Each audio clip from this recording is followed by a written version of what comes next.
here is your question. Should persons of minor or below 18 years old who commit crimes be imprisoned? Why or why not?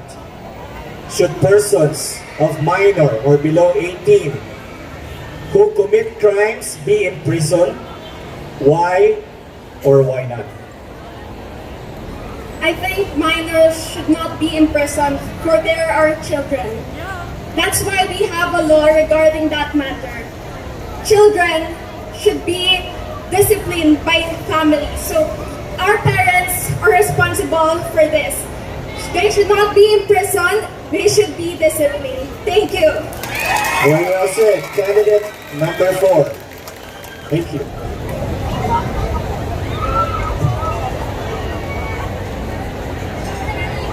Are you ready? Was using crushed dolomite in Manila Bay a beautification project or a misuse of public funds? Why? I repeat, was using crushed dolomite in Manila Bay a beautification project or a misuse of public funds? Why? I think, in my perspective, the use of dolomite and putting it in the bay is a loss of funds, because during storms, floods, the dolomite is just being swept by the waves, and I think it is, instead of using it and putting it in the bay, we should use it to the greater and most valuable defense in much greater programs such as the poverty here in the Philippines. And I think. Thank you so much.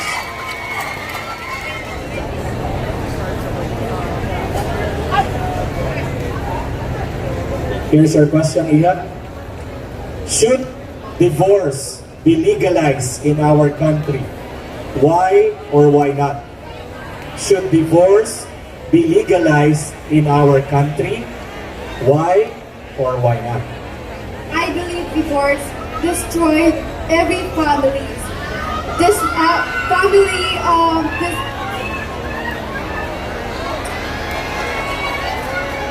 divorce destroy families, so every children affected of it. So we should not legalize the divorce, because the divorce affected many people, also especially the children, the babies, also the children who have not father, who have not mother. Like me, I don't have a father, so but I am not a divorced family. But I feel that I don't have a family. That's all. Thank you. Thank you so much. Candidate number. Here's your question. If a woman were to rule the world 10 years from now, how different would the world be?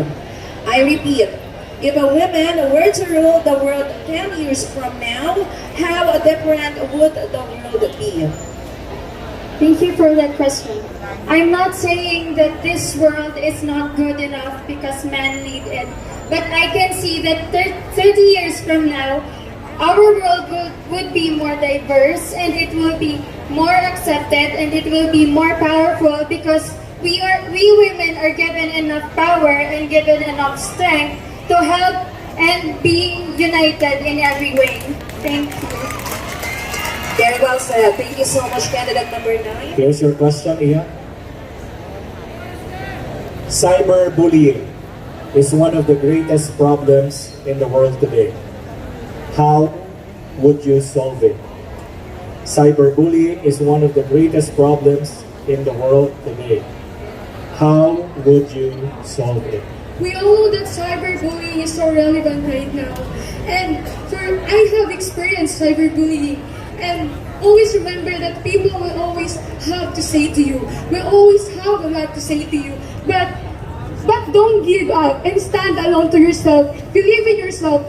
Everything will happen for a reason. That's all. Thank you so much. Candidate number 10.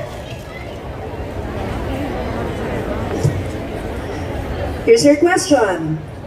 Is abortion a remedy or a crime? Why? Again, is abortion a remedy or a crime? Why? For me, it is a crime. because every living things that God gave us have a chance to live, and a innocent child don't deserve to be killed. And I thank you. Thank you so much, Thank you candidate so much, 13. candidate number 13. What is your stand on fake news?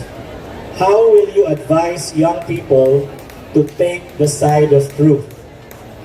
What is your stand on fake news?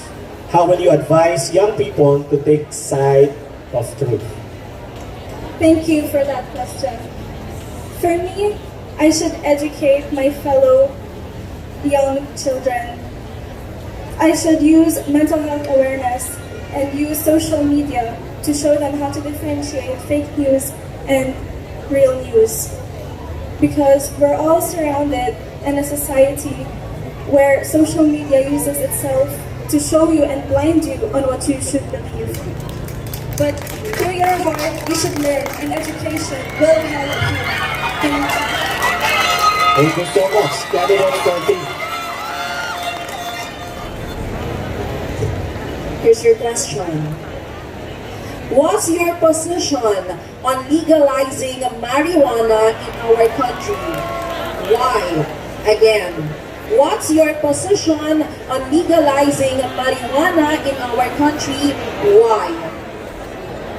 I think it's okay to legalize marijuana. As a medical medicine student, I know the value of, I know the importance of knowing the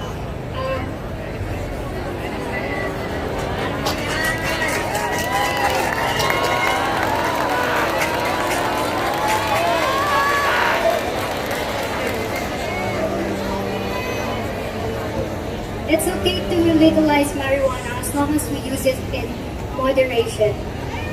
We know that there are a lot of people who has cancer. In my family, I have a brother who died of cancer, and I wanted to show awareness that there is hope for healing if we legalize marijuana, because marijuana is a cure for cancer.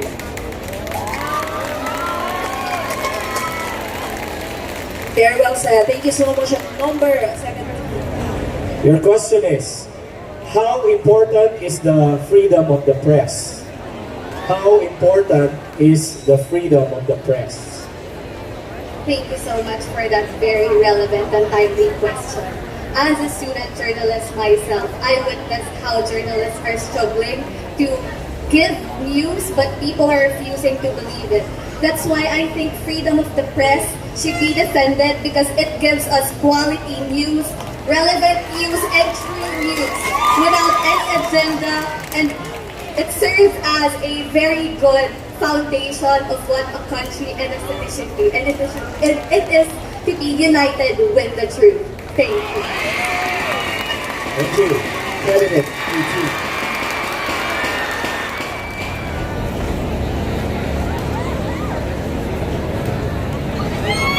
Cancel culture is being practiced on social media. Do you agree with cancel culture? Why? I repeat, cancel culture is being practiced on social media. Do you agree with cancel culture? Why? I don't definitely agree with cancel culture, because to be honest, I have a blood of being a Black American, and I'm proud to say that my mom is a purity girl. So being a cancel, we should not let this in our society, but instead let them treat them equally, and we should be open-minded, because always remember we should be united, because in this country we should be hold together in order for us to be a good society. Thank you. Thank you so much, candidate 19. 19.